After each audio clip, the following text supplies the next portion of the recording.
Yes news में आप सभी दर्शकों का स्वागत है। मैं आपके साथ इलियास बड़ेघर। आइए देखते हैं आज की खबर क्या कहती है। बीजापुर में डीएसपी डॉक्टर बसवराज यलगार और डॉक्टर महांतेश बिरादार का सम्मान प्रोग्राम शहर बीजापुर के श्री हनुमान तरुण सेवा समिति जोरापुर पेट बीजापुर की ओर से अन्न बसवण्णा के वचनों को इंग्लिश में ट्रांसलेट करके लोगों तक बसवण्णा के थॉट्स पहुंचाने वाले बीजापुर के डीएसपी डॉक्टर बसवराज यलगार, जिन्हें लिटरेसी और पब्लिक सर्विस के लिए इनके उन्नत सेवाओं को देखते हुए रानी चन्नम्मा यूनिवर्सिटी बेलगावी के 14th कन्वोकेशन प्रोग्राम में डीएसपी यलगार को डॉक्टरेट की पदवी दी गई है। और साथ ही डॉक्टर महांतेश बिरादार, जो honourable minister of industries, infrastructure development and district incharge minister of Karnataka government, doctor M B Patil के पब्लिक रिलेशन ऑफिसर और मुजराई डिपार्टमेंट विजन ग्रुप के सदस्य हैं। इन दोनों को समाज के प्रति अद्भुत सेवाओं को देखते हुए और इन्हें प्रोत्साहित करने के लिए इस कार्यक्रम में सम्मानित किया गया। अभिमान भरित सन्मान समाರಂಭವನ್ನು ಏರ್ಪಡಿಸಿರತಕ್ಕಂತಹ ಎಲ್ಲ ಜೋರಾಪುರ ಪೇಟೆಯ ಎಲ್ಲ ನನ್ನ ತಂದೆ ತಾಯಂದಿರೇ, ಅಕ್ಕ ತಂಗಿಯರೇ, ಎಲ್ಲರಿಗೂ ಶರಣಾರ್ಥಿ. ಯಾವುದೇ ಒಂದು ಸಾಧನೆಗೆ ಅರ್ಥ ಬರಬೇಕು ಅಂದರೆ ಆ ಸಾಧನೆಯನ್ನು ನೋಡಿ ಆನಂದಿಸುವ ಮತ್ತು ಅಭಿನಂದಿಸುವ ಹೃದಯಗಳಿರಬೇಕಂತ. ಅಂತಹ ಎಲ್ಲ ಬಿಜಾಪುರ, ಎಂಟೈರ್ ಬಿಜಾಪುರ ಜಿಲ್ಲೆಯ ಜನ ನನ್ನ ಪ್ರತಿಯೊಂದು ಸಣ್ಣ ಕೆಲಸವನ್ನು ಆನಂದಿಸ್ತಾ ಇದ್ದಾರೆ, ಅಭಿನಂದಿಸ್ತಾ ಇದ್ದಾರೆ. ಮೊಟ್ಟ ಮೊದಲನೇದಾಗಿ ಎಲ್ಲ ಬಿಜಾಪುರ ಜಿಲ್ಲೆಯ ಜನತೆಗೆ ನಿಮ್ಮನ್ನು ಹಿಡ್ಕೊಂಡು, ನಿಮ್ಮನ್ನು ವಿಶೇಷವಾಗಿ ಇಟ್ಟುಕೊಂಡು ಎಲ್ಲರಿಗೂ ನಾನು ಹೃತ್ಪೂರ್ವಕವಾದಂತಹ ವಂದನೆಗಳನ್ನು ಹೇಳಲಿಕ್ಕೆ ಇಷ್ಟಪಡ್ತೀನಿ. ಏನಾದರೂ ಒಂದು ಸಾಧನೆಯನ್ನು ಮಾಡಿದಾಗ ಬೆನ್ನ ಚಪ್ಪರಿಸುವ ಮನಸ್ಸು, ಚಪ್ಪಾಳೆ ತಟ್ಟುವ ಹೃದಯ, ಎರಡು ಕೈಗಳು ಆನಂದಿಸುವ, ಅಭಿನಂದಿಸುವ ಮನಸ್ಸುಗಳು ಇದ್ದಾಗ ಈ ಸಾಧನೆಯನ್ನು ಮಾಡಲಿಕ್ಕೆ ಮತ್ತಷ್ಟು ಸಾಧಿಸುವ ವ್ಯಕ್ತಿಗೆ ಒಂದು ಪ್ರೋತ್ಸಾಹ ಬರುತ್ತೆ. ಅದು ಆ ಜವಾಬ್ದಾರಿಯನ್ನು ಹೆಚ್ಚಿಗೆ ಮಾಡುತ್ತೆ. ವಿಶೇಷವಾಗಿ ಜೋರಾಪುರ ಪೇಟೆಯ ಎಲ್ಲ ನನ್ನ ಬಂಧು ಬಳಗದವರು, ಡಾಕ್ಟರ್ ಮಹಾಂತೇಶ್ ಬಿರಾದಾರ್ ಅವರು ಹೇಳಿದಂಗೆ ನಮ್ಮ ಜೀವನದಾಗ ಇಲ್ಲಿವರೆಗೆ ಹಾಕ್ಕೊಳ್ಳೋದಂಥ ಹಾರ ಹಾಕಿ ನಮ್ಮ ತಲೆ ಮೇಲೆ ಎಷ್ಟೊಂದು ಜವಾಬ್ದಾರಿಯನ್ನು ಹೊರಿಸಿದ್ರಿ ನೀವು ಪ್ರೀತಿಯಿಂದ ಅಂತಂದ್ರೆ, ಅಕ್ಕ ಮಹಾದೇವಿ ಕಲ್ಯಾಣದಿಂದ ಶ್ರೀಶೈಲದ ಕಡೆಗೆ ತೆರಳಬೇಕಾದ್ರೆ ಎಲ್ಲ ಶರಣ ಸಂಕುಲಕ್ಕೆ ಹೇಳ್ತಾರೆ, ನಿಮ್ಮ ಮುಡಿಗೆ ಹೂವು ತರುವೆನಲ್ಲದೆ ಹುಲ್ಲು ತಾರೆ ಅಂತ. ಇವತ್ತು ಆ ಮಾತು ನಿಮಗೆ ಹೇಳಬೇಕಾಗಿತ್ತು. ನಾವು ನಿಮ್ಮ ಎಕ್ಸ್ಪೆಕ್ಟೇಷನ್ ಐತಲ್ಲ, ಇದಕ್ಕೆ ಹೂವು ತರುವೆನಲ್ಲದೆ ಎಂದಿಗೂ ಹುಲ್ಲು ತಾರೆ.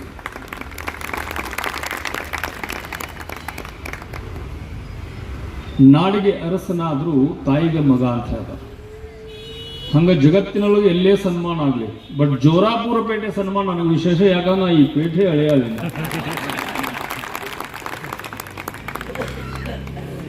ಬಿಜಾಪುರದ ಜೊತೆಗೆ ಈ ಬಾಂಧವ್ಯವನ್ನು ಬೆಸೆದಿದ್ದಕ್ಕಾಗಿ ಆ ದೇವರಿಗೂ ಕೂಡ ನಾನು ಹೃತ್ಪೂರ್ವಕವಾದಂತಹ ವಂದನೆಗಳನ್ನು, ಅನಂತ ಕೋಟಿ ನಮಸ್ಕಾರಗಳನ್ನು ಸಹಿಸಕ್ಕೆ ಇಷ್ಟಪಡ್ತೇನೆ. ಬಿಕಾಸ್ ನೀವೆಲ್ಲರೂ ಹೇಳ್ದಂಗೆ ನಮ್ಮ ಮಾವನವರು ಅವರೊಬ್ಬ ಅದ್ಭುತ ವ್ಯಕ್ತಿಯಾಗಿದ್ದರು. ಅದೇ ರೀತಿ ನಮ್ಮ ತಂದೆಯವರು ಕೂಡ, ಅವರು ಇಬ್ಬರ, ಅದೇ ರೀತಿ ನನ್ನ ತಾಯಿ ಮತ್ತು ನಮ್ಮ ಅತ್ತೆ ಎಲ್ಲ ನಿಮ್ಮೆಲ್ಲರ ಆಶೀರ್ವಾದ ಫಲವಾಗಿ ಏನೋ ಸಣ್ಣ ಪುಟ್ಟ ಕೆಲಸಗಳು ನನ್ನಿಂದ ಬಸವಣ್ಣ ಮಾಡಿಸ್ತಾ ಇದ್ದಾನೆ. ಆ ಕೆಲಸಗಳಿಗಾಗಿ ಇಷ್ಟೊಂದು ರಿಕಗ್ನಿಷನ್ ನನಗೆ ಸಿಗ್ತಾ ಇದೆ. ಮನುಷ್ಯ ಮಗ ಸಮಾಜದ ಕೂಸು. ಇವತ್ತೇನು ಯಶಸ್ಸನ್ನು ನಾನು ಕಂಡಿದ್ದೇನೆ. ರಾಣಿ ಚೆನ್ನಮ್ಮ ವಿಶ್ವವಿದ್ಯಾಲಯ ಏನು ಇವತ್ತೊಂದು ನಾವು ಮಾಡಿದ ಕೆಲಸಕ್ಕೆ ಅದನ್ನು ಮನ್ನಿಸಿ ಗೌರವ ಡಾಕ್ಟರೇಟ್ ಪದವಿಯನ್ನು ಕೊಟ್ಟಿದ್ದಾರೆ. ಆ ಗೌರವ ಡಾಕ್ಟರೇಟ್ ಪದವಿಯ ಬಹುಭಾಗ ನಿಮಗೆಲ್ಲರಿಗೂ ಸಲ್ಲಬೇಕು. ಯಾಕಂದ್ರೆ ನಾವೆಲ್ಲ ಸಮಾಜದ ಕೂಸುಗಳಿರ್ತದೆ. Directly or indirectly we are being influenced and impacted by the society that we leave.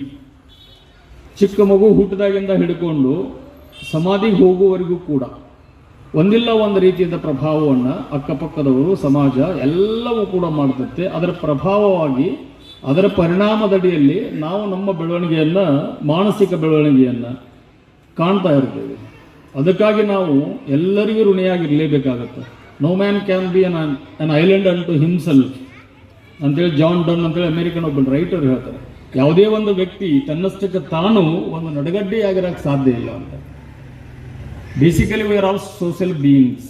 ನಡಗಡ್ಡೆಯಾಗಿರೋಕ್ಕೆ ಸಾಧ್ಯ ಇಲ್ಲ. ನಮಗೆ ಸಂಪರ್ಕ ಬೇಕು, ಇನ್ನೊಬ್ಬನ ಸಂಪರ್ಕ ಬೇಕು. ಒಬ್ಬ ಮನುಷ್ಯನ ಮತ್ತೊಬ್ಬನ ಸಂಪರ್ಕ ಇರಲಾದೆ ಮೃಷ್ಟಾನ್ನ ಭೋಜನವನ್ನು ಇಟ್ಟು ಎಲ್ಲ ಕೊಟ್ಟು ಒಂದು ಹೊಲದಾಗ ಬಿಟ್ಟು 15 ದಿವಸ ಬಿಟ್ಟು ಸತ್ತೋಗ್ಬಿಡ್ತಾನೆ. 15 ದಿವಸ ಬಿಟ್ಟರೆ ಸಾಯೋದಿಲ್ಲ, because we have become use to it. But ಹಾಗೆ ಲಾಂಗ್ ಆಗಿ ಬಿಟ್ಬಿಟ್ರೆ ಅವನಲ್ಲಿರುವ ಮನುಷ್ಯತ್ವ ಮತ್ತು ಕ್ರಿಯೇಟಿವಿಟಿ ಅನ್ನೋದು ಸತ್ತು ಹೋಗ್ಬಿಡುತ್ತೆ. Because we are human beings and influence each other. ಇವತ್ತು ಏನಾದ್ರೂ ನಾ ಆಗೇನೆ ಅಂತಂದ್ರೆ ಎಲ್ಲರ ಪ್ರಭಾವದ ಒಂದು ಮೊತ್ತ ಒಬ್ಬ ವ್ಯಕ್ತಿ ಇರುತ್ತೆ. ಎಲ್ಲ ಪ್ರಭಾವಕ್ಕೆ ನಾವು ಒಳಗಾಗುತ್ತಿರ್ತೀವಿ. ಅಂತಹ ಒಂದು ಪ್ರಭಾವಗಳ ಫಲ ಇವತ್ತು ನಾ ಏನು ಮಾಡಕತ್ತೀನಿ ಅದು ಅಂತ ನನಗನ್ಸಾಕತ್ತೆ. ಸೊ ನಾನೊಬ್ಬನೇ ಇದರ ಬಾಧ್ಯಸ್ಥನಲ್ಲ. ಈ ಎಲ್ಲ ಏನೇನೈತಿ, ಯಾರ್ಯಾರು ನನ್ನ ಜೀವನವನ್ನು ಪ್ರಭಾವಿಸಿದರು ಅವ್ರಿಗೆಲ್ಲರಿಗೂ ಕೂಡ ಈ ಯಶಸ್ಸಿನ ಫಲ ಸಲ್ಲಬೇಕು. ಈ ಯಶಸ್ಸಿನ ಅಕೌಂಟಬಿಲಿಟಿ ಇದು ಎಲ್ಲರಿಗೂ ಸಲ್ಲಬೇಕು. ಬಸವೇಶ್ವರರ 12ನೇ ಶತಮಾನದ ಬಸವಣ್ಣನವರ 959 ವಚನಗಳನ್ನು ಕಳೆದ 800 ವರ್ಷಗಳಲ್ಲಿ ಅಮೂಲಾಗ್ರವಾಗಿ ಯಾರೂ ಮಾಡಿರಲಿಲ್ಲ. ವಿಚಿತ್ರ ನೋಡ್ರಿ, ಡೆಸ್ಟಿನಿ ಹೆಂಗಿರ್ತಂತೇಳಿ, ನಮ್ಮ ದೈವ ಹೆಂಗಿರುತ್ತೆ. Destiny prepares human beings. ನಾವು ಅರ್ಥ ಮಾಡ್ಕೋಬೇಕು what we are here for. ಎದಕ್ಕೆ ನಮ್ಮನ್ನು ಡೆಸ್ಟಿನಿ ತಯಾರು ಮಾಡಿದೆ. ಪ್ರತಿಯೊಂದು ಜೀವನದಲ್ಲಿ ಘಟಿಸುವ ಒಂದೊಂದು ಸಣ್ಣ ಘಟನೆ ಅದು ನಮಗೊಂದು ಪ್ರೇರಣೆ, ನಮ್ಮನ್ನು ಒಂದು ಕಡೆ ತೊಗೊಂಡು ಹೋಗ್ತಿರ್ತದೆ. ಯಾರು ಅದನ್ನು ಅರ್ಥ ಮಾಡ್ಕೋತಾರ, ಆ ಒಂದು ಸಂಜ್ಞೆಯನ್ನು ಅರ್ಥ ಮಾಡಿಕೊಂಡು ಯಾರು ಮುಂದುವರಿತಾರ ಅವರಿಂದ ಆ ಕೆಲಸಗಳನ್ನ ನಮ್ಮ ಡೆಸ್ಟಿನಿ ಮಾಡಿಸ್ತಾ ಇರುತ್ತೆ. ಸೊ 959 ವಚನಗಳು ಎಷ್ಟೊಂದು ಇಂಗ್ಲಿಷ್ ಪಂಡಿತರು ಬಂದು ಹೋಗಿರ್ಬೇಕು ಹಿಂದೆಲ್ಲ. 5-6 ಜನ ಮಾಡಿದ್ದಾರೆ, ಸ್ವಲ್ಪ ಸ್ವಲ್ಪ ಅಲ್ಲೊಂದಿಷ್ಟು ಅಲ್ಲೊಂದಿಷ್ಟು. ಬಟ್ ಅಮೂಲಾಗ್ರವಾಗಿ 800 ವರ್ಷಗಳಲ್ಲಿ ಯಾರೂ ಮಾಡಿರಲಿಲ್ಲ ಆ ಕೆಲಸವನ್ನು. ಬಸವಣ್ಣ ನಾ ಮಾಡಿದಂತ ಹೇಳೋದಿಲ್ಲ, ಮಾಡಿದನೆಂಬುದು ಮನದಲ್ಲಿ ಹೊಳೆದರೆ ಏಡಿಸಿ ಕಾಡಿತ್ತು ಶಿವನ ಡಂಗುರ. ಮಾಡಿದನೆನ್ನದರ ಲಿಂಗಕ್ಕೆ, ಮಾಡಿದನೆನ್ನದರ ಜಂಗಮಕ್ಕೆ, ಮಾಡಿದನೆಂಬುದು ಮನದಲ್ಲಿ ಇರದಿದ್ದರೆ ಬೇಡಿತ್ತ ನೀವ ಕೂಡಲ ಸಂಗಮ ದೇವ ಅಂತೇಳಿ ಬಸವೇಶ್ವರ ಹೇಳ್ತಾರೆ. ನಾ ಮಾಡಿನಂದ್ರೆ ನನ್ನ ಹಸುವಲ್ಲ, ತೇನವೇನ ತನ್ನಮತಿ ನ ಚಲತಿ, ನಿನ್ನ ಆಜ್ಞೆ ಇಲ್ಲದ ಹುಲ್ಲು ಕಡ್ಡಿ ಸಹಿತ ಚಲಿಸುವುದಿಲ್ಲ ಅಂತ ಹೇಳಿ ನಮ್ಮ ಉಪನಿಷತ್ತುಗಳು ಹೇಳ್ತಾವೆ. ತೇನವೇನ ತೃಣಮಪಿ ನ ಚಲತಿ, ನಿನ್ನ ಆಜ್ಞೆ ಇಲ್ಲದ ಒಂದು ಹುಲ್ಲು ಕುಡ್ಡಿ ಕೂಡ ಅಳಗಾಡುವುದಿಲ್ಲ. ಸೊ ಏನು ಘಟನೆ ಘಟಿಸುತ್ತೆ ಜೀವನದಲ್ಲಿ ಒಂದನ್ನು ತಿಳ್ಕೊಂಡ್ಬಿಟ್ರಿ ನೀವು, ಏನೇ ಆಗಲಿ ಒಳ್ಳೆಯದಕ್ಕಾಗಿದ್ದೆ ಅಂತ ತಲೆಯಾಗಿ ಇಟ್ಕೊಂಡ್ಬಿಟ್ರೆ ನಿಮಗೆಲ್ಲ ಒಳ್ಳೆಯ ಹೋಗ್ಬಿಡುತ್ತೆ. Whatever happens for the good, whatever happens for the good, because his judgement are his decision are wiser and better than us and our decisions. ಇದು ಹಿಂಗೆ ಆಗ್ತಿರುತ್ತೆ ಆ್ಯಕ್ಚುಲಿ. ಬಟ್ ನಾವು ಏನೇನೋ ವಿಚಾರ ಮಾಡ್ಕೊಂಡು ಕುಂದಿರ್ತೀವಿ. ಹೀಗಾಗಿ ಅವ ಅನ್ಕೋತಾನೆ ಇವಾಗ ನನ್ನ ಮೇಲೆ ವಿಶ್ವಾಸ ಎಲ್ಲ ಹೋಗ್ಲಿ ಬಿಡುತ್ತಾನೆ ತಿಳಿದು ಮಾಡ್ಕೋಲ್ಲ ಅಂತ. ಕೃಷ್ಣ ಊಟ ಮಾಡಕ್ಕೆ ಕುಂತಿರ್ತಾನೆ. ಕೃಷ್ಣ ಊಟ ಮಾಡಕ್ಕೆ ಕುಂತಾಗ ರುಕ್ಮಿಣಿ ಊಟಕ್ಕೆ ನೇರ್ತಿದ್ದ ಕೃಷ್ಣ ಸಡನ್ ಆಗಿ ಹೇಳ್ತಾನೆ, ಎದ್ದು ಓಡಾಕ್ ಶುರು ಮಾಡ್ತಾನೆ. ಬಾಗಿಲ ಕಡೆ ಓಡ್ತಾನೆ. ಬಾಗಲ ಇನ್ನೇನು ದಾಟ್ತಿರ್ತಾನೆ, ಮತ್ತೆ ಹೊಳೆ ಬರ್ತಾನೆ. ಏನಾಯ್ತು ಅಂತ ಕೇಳ್ತಾಳೆ ರುಕ್ಮಿಣಿ. ಏನಿಲ್ಲ, ಅಲ್ಲೊಬ್ಬ ಗೋವಿಂದ ಅಂತ ಹೇಳಿ ಕರೆದ ನನಗೆ. ಅವನ ಆರ್ತನಾದ ಕೇಳ್ತು, ಅವನ ರಕ್ಷಣೆ ಮಾಡಬೇಕು ಅಂತ ಅವನ ರಕ್ಷಣೆಗೆ ಧಾವಿಸಾಕತ್ತಿದ್ದೆ ನಾನು. ಮತ್ತೆ ಹೋಗಿ ಅವ್ನು ರಕ್ಷಣೆ ಮಾಡ್ರೆ ಬರಬೇಕಲ್ಲ, ಹಿಂಗೆ ಹೊಳೆ ಬಂದ್ಬಿಟ್ರಲ್ಲ, ಏನಾಯ್ತು ಮತ್ತೆ ಅವ್ರಿಗೆ? ಇಲ್ಲ, ನಾವು ಹೋಗ್ಬೇಕು ಅನ್ನೋದ್ರೊಳಗಾಗಿ ಅವು ಒಂದಿಷ್ಟು ಜನ ಹೊಡ್ಯಾಕತ್ತಿದ್ರು. ಅವಾಗ ಬಡಗಿ ತೊಗೊಂಡು ಹೊಡ್ಯಾಕತ್ತಿದ್ರು. ಗೋವಿಂದ ಅನ್ನಕತ್ತಿದ್ದ. ನಾವು ಹೋಗಿದ್ದೆ, ಹೊಂಟಿದ್ದೆ. ಇನ್ನೇನು ನಾವು ಹೋಗ್ಬೇಕು ಅನ್ನೋದ್ರೊಳಗಾಗಿ ಅವನೇ ಬಗ್ಗೆ ಕಲ್ಲು ತೊಗೊಂಡು ಅವ್ರಿಗೆ ಒಗ್ಯಾಕತ್ತ. ಇನ್ನ ಮೇಲೆ ಇವನ ಅವಶ್ಯಕತೆ, ನನ್ನ ಅವಶ್ಯಕತೆ ಇಲ್ಲ ಅಂತ ತಿಳ್ಕೊಂಡು ನಾವು ಹೊಳ್ಳಿ ಬಂದೆ. ಇದನ್ನು ಕೃಷ್ಣ ಹೇಳ್ತಾನೆ. ನಮ್ಮ ಶರಣಾಗತಿ ದೇವರಿಗೆ ಹೆಂಗಿರಬೇಕು ಅಂತಂದ್ರೆ ಟೋಟಲ್ ಆ್ಯಂಡ್ ಕಂಪ್ಲೀಟ್ ಇರಬೇಕು. 99.99% ಜನ ನಾವು ದೇವರಿಗೆ ತೋರಿಕೆಯ ಶರಣಾಗತಿ ಆಗ್ತೇವೆ. ನಾವು ನಮ್ಮ ಭಕ್ತಿ ಏನಿದ್ರು ತೋರುಂಬ ಲಾಭ. ಟೋಟಲ್ ಆ್ಯಂಡ್ 100% ಸರೆಂಡರ್ ದೇವರಿದ್ದಾಗ ನಮ್ಮ ಜವಾಬ್ದಾರಿಯನ್ನು ದೇವರು ಎತ್ಕೋತಾನೆ. ತಂದೆ ನೀನು, ತಾಯಿ ನೀನು, ಬಂಧು ನೀನು, ಬಳಗ ನೀನು, ಎನಗೆ ನೀನಲ್ಲದೆ ಮತ್ತಾರು ಇಲ್ಲವಯ್ಯ ಕೂಡಲ ಸಂಗಮ ದೇವ, ಹಾಲಲ್ಲದ್ದು ನೀರಲ್ಲ. ಇದು ನೀ ಏನಾರ ಮಾಡ್ಕೋ, ಹಾಳಾಗುವ ನೀನ ನಮ್ಮಪ್ಪದೆ ಅಂತ ಹೇಳ್ತಾನೆ ಬಸವಣ್ಣ ಕೂಡಲ ಸಂಗಮ. ಏನು ಮಾಡ್ತೀನಿ ನಿನ್ನ ಬಿಟ್ಟಿದ್ದು, ಜನ ನಿನ್ನ ಬಯಲಾದಂಗೆ ಮಾಡು ಅಂತೇಳಿ ಮತ್ತೊಂದು ವಚನದಾಗ ಹೇಳ್ತಾನೆ. ಸೊ ಇಂತಹ ಎಲ್ಲ ಘಟನೆಗಳು, ಸಾಕಷ್ಟು ಪ್ರೇರಣೆಗಳು, ಇನ್ಸಿಡೆಂಟ್ಗಳು ನಮ್ಮ ಜೀವನದಲ್ಲಿ ಆಗ್ತಾ ಇರುತ್ತೆ. ಬಾಲ್ಯದಿಂದ ಅದ್ಯಾವುದೋ ಒಂದು ರೀತಿಯಲ್ಲಿ ನಾನು ಈ ಒಂದು ಕೆಲಸಕ್ಕೆ ತಯಾರಾಗ್ತಾ ಬಂದು ಆಲ್ಮೋಸ್ಟ್ ಇಂಪಾಸಿಬಲ್, ನಿಯರ್ ಇಂಪಾಸಿಬಲ್ ಅನ್ನೋ ಕೆಲಸವನ್ನು ಆ ಒಂದು ಶಕ್ತಿ ಪಾಸಿಬಲ್ ಮಾಡಿಸ್ತು. ಇವತ್ತಿನ ಕಾರ್ಯಕ್ರಮದ ಕಾಕತಾಳೀಯ ಏನು ಅಂತಂದರೆ, ನಾನು ಫಸ್ಟ್ ಒಂದು 100 ವಚನಗಳನ್ನ ಟ್ರಾನ್ಸ್ಲೇಟ್ ಮಾಡಿದಾಗ ಬದಾಮಿಯಲ್ಲಿ ಒಬ್ಬ ದೊಡ್ಡ ಜ್ಞಾನಿಗಳಿದ್ದರು, ಶೀಲಾಕಾಂತ್ ಪತ್ತಾರ್ ಅಂತೇಳಿ. ನಿಮ್ಗೆ ಗೊತ್ತಾ? ಶೀಲಾಕಾಂತ್ ಪತ್ತಾರ್ ಅಂತೇಳಿ ಅದ್ಭುತ ಜ್ಞಾನಿಗಳು. ನನಗೆಲ್ಲರೂ ಸಜೆಸ್ಟ್ ಮಾಡಿದ್ದು ಫಸ್ಟ್ ಶೀಲಾಕಾಂತ್ ಪತ್ತಾರ್ ಅವ್ರಿಗೆ ತೋರಿಸ್ರಿ. ನಾನು ಯಾರಿಗೂ ಏನೋ ತೋರಿಸಿದ್ದಿಲ್ಲ, ನಾನು ಸುಮ್ಮನೆ ನನ್ನ ನಾ ಬರೆಯೋನು ನೋಡೋಣ ಅಂತೇಳಿ. ದೆನ್ ಶೀಲಾಕಾಂತ್ ಪತ್ತಾರ್ ಸರ್ಗೆ ಹೋಗಿ ತೋರಿಸಿದೆ. ಮೊನ್ನೆ ತೀರ್ಕೊಂಡ್ರು, ಅದ್ಭುತ ಜ್ಞಾನಿಗಳು. ಅವ್ರಿಗೆ ತೋರಿಸಿದ ಮೇಲೆ ಒಂದು 15 ದಿವಸ ಬಿಟ್ಟು ಬನ್ನಿ ಸರ್ ನೀವು, ನಾನು ನಿಮಗೆ ಹೇಳ್ತೀನಿ ಅಂತ ಹೇಳಿದ್ರು. 15 ದಿವಸ ಬಿಟ್ಟು ಹೋದ್ಮೇಲೆ ನನಗೆ ವಾಪಸ್ ಕೊಟ್ಟರು. ಇವನ್ನ ತಿದ್ದು ತಾಕತ್ತು ನನಗಿಲ್ಲ, ಸಿದ್ದೇಶ್ವರ ಶ್ರೀಗಳಿಗೆ ಕೊಡ್ರಿ ಇವನಂತ ಕೊಟ್ಟರು. ದೆನ್ ಆಮೇಲೆ ಸಿದ್ದೇಶ್ವರ ಶ್ರೀಗಳಿಗೂ ಕೊಟ್ಟಿದ್ದೆ. It's all story. ಸೊ ಕಾಕತಾಳೀಯ ಹೆಂಗಿದೆ ಅಂತಂದರೆ, ಶೀಲಾಕಾಂತ್ ಪತ್ತಾರ್ ಅವ್ರ ಕಡೆಯಿಂದ ಫಸ್ಟ್ ನನ್ನ ಹಸ್ತಪ್ರತಿಯನ್ನು ಅವ್ರ ಕೈ ಕೊಟ್ಟಿದ್ದೆ. ಇವತ್ತು ಮನೋಹರ್ ಪತ್ತಾರ್ ಅವರು, ಜಿಗಜಿಂಗಿ ಸರ್ ಕೂಡಿಕೊಂಡು ನನಗೆ ಸನ್ಮಾನ ಮಾಡಕತ್ತಾರ.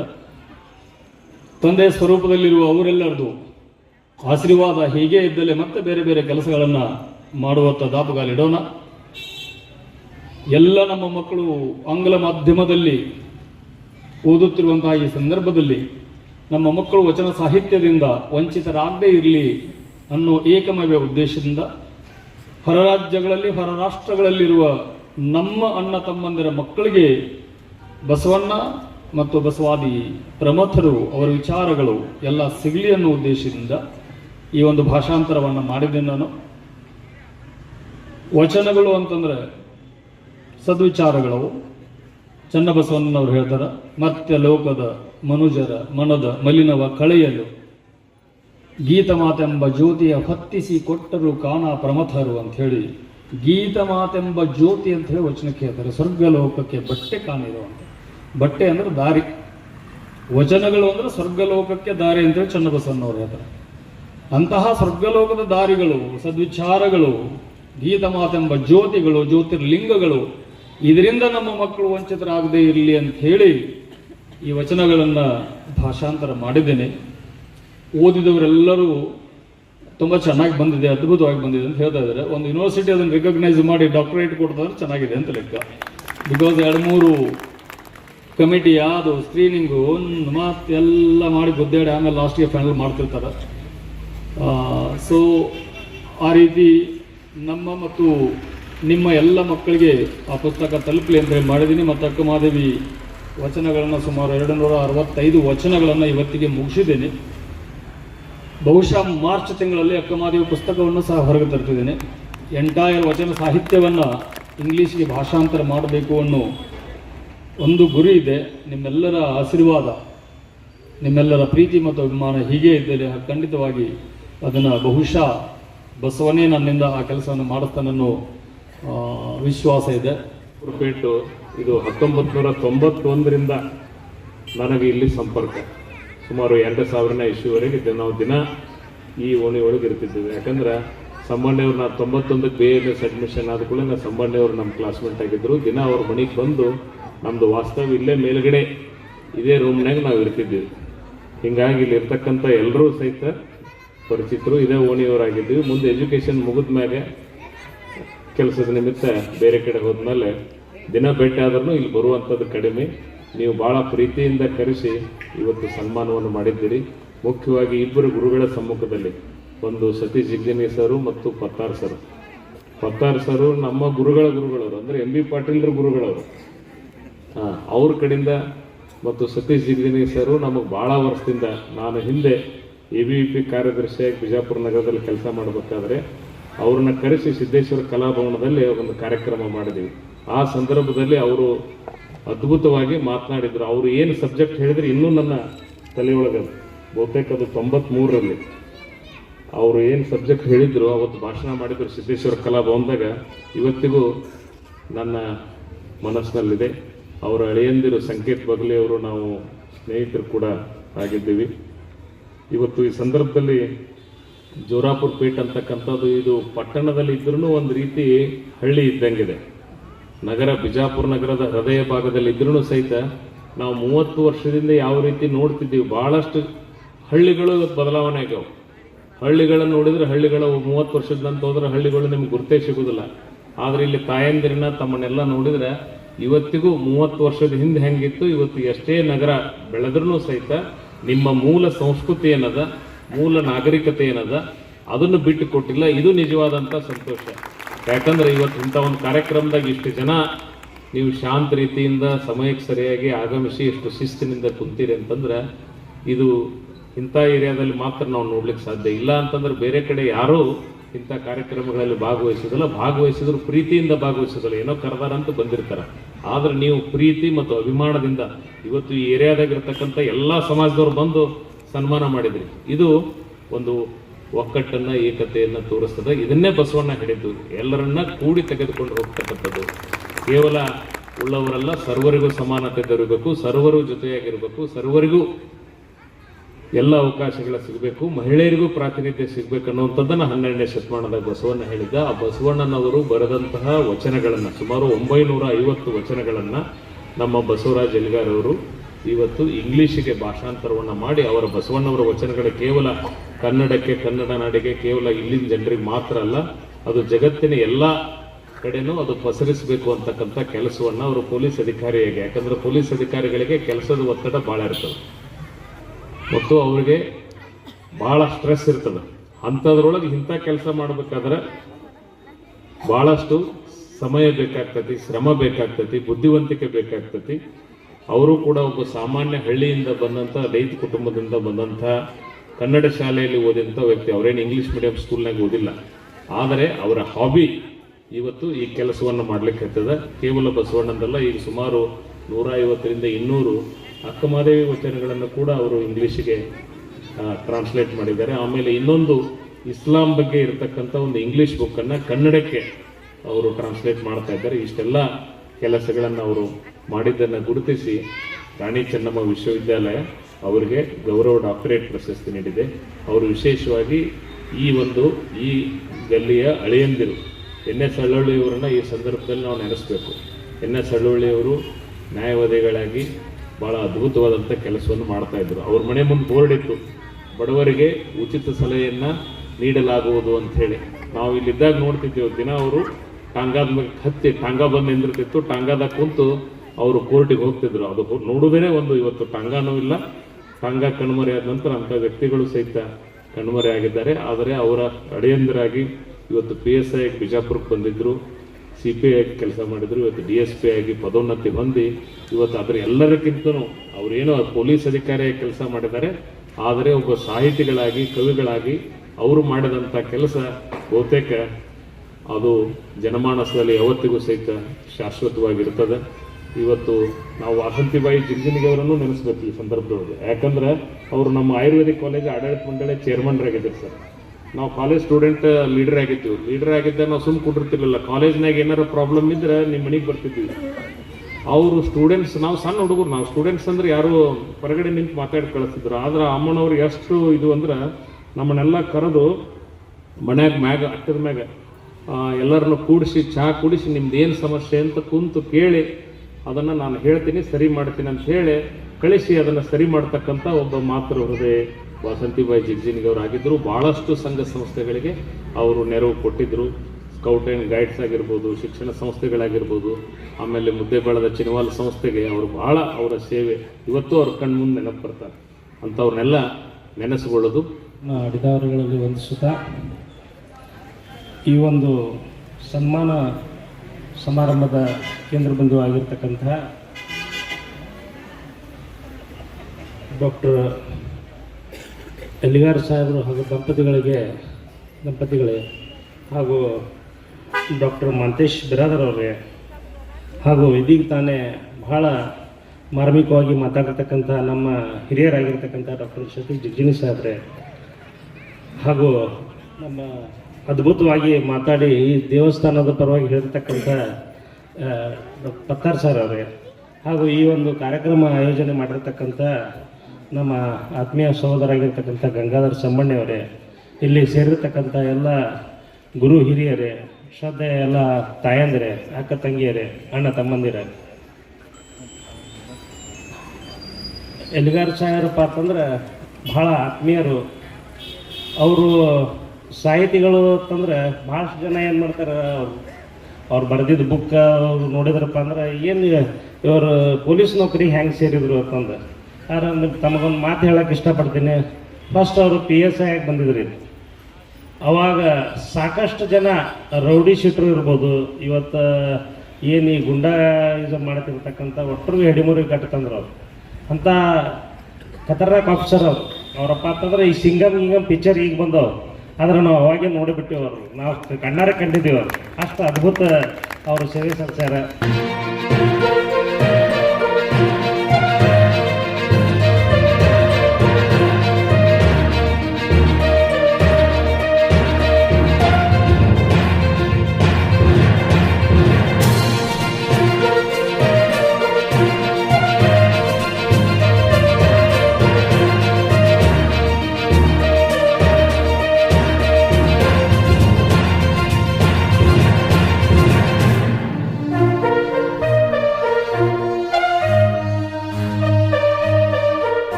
जैसा कि आप सब जानते हैं कि आप सभी का प्यार हमारे साथ कायम है, इसी तरह से हमारे इस चैनल को प्यार करते रहिए और हमारी सारी खबरों को लाइक, शेयर और सब्सक्राइब करना ना भूलिए।